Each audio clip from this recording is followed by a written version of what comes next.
Long ago, in a river that was very wide and very deep, where the water moved slowly and softly, like a long bedtime sigh, there lived a giant, ancient sturgeon.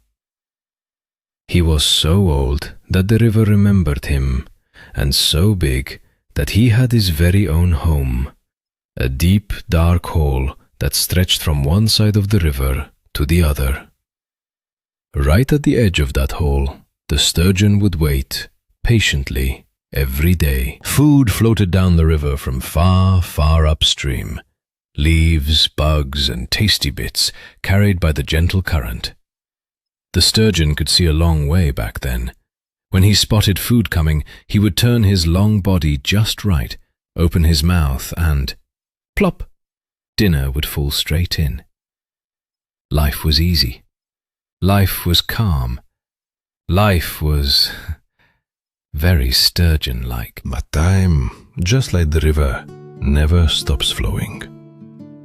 As the sturgeon grew older and older, his eyes grew tired. He couldn't see as far upstream anymore.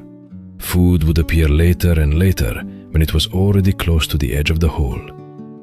Now he had to swim fast to line himself up in time, and each year he had to swim faster. But his fins were old, his body was heavy, and one day he missed. The food floated past, and then another piece, and another. The sturgeon grew very hungry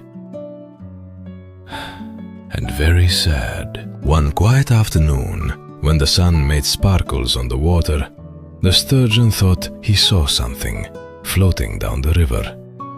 He lined himself up carefully, just like he used to. But his eyes weren't strong anymore.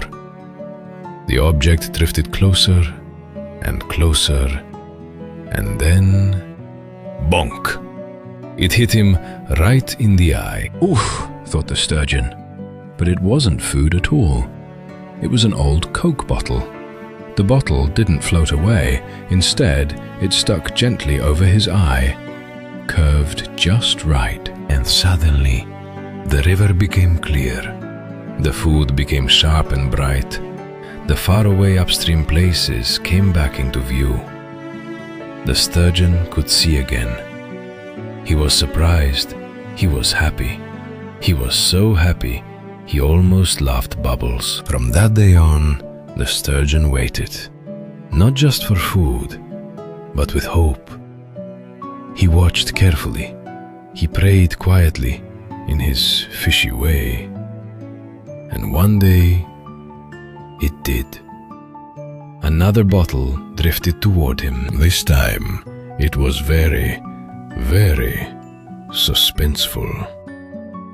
The sturgeon lined himself up slowly. He didn't rush. He trusted the river.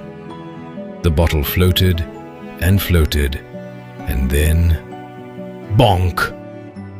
Now he could see even better than before. And so the old sturgeon lived on, wiser and calmer than ever, knowing that sometimes, when you think you've lost something forever, the river surprises you. And if you're patient and hopeful and just a little brave, you might learn to see the world in a whole new way.